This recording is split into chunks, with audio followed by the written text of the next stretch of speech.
Hi everyone, in front of me I've got ASUS ZenFone Zoom, and let me share with you how to activate automatic system updates on this device.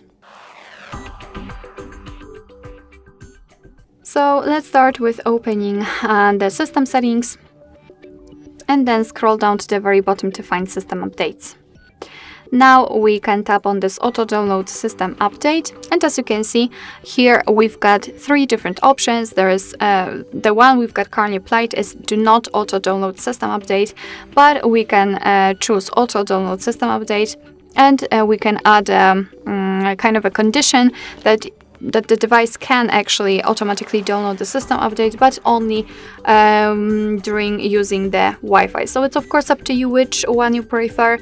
I think this is the most safe one, because thanks to it you will not be charged for accessing the limit of the data, for example.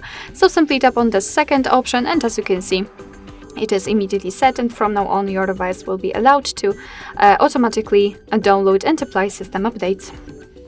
Alright, so that will be all. Thank you so much for watching. I hope that this video was helpful, and if it was, please hit the subscribe button and leave the thumbs up.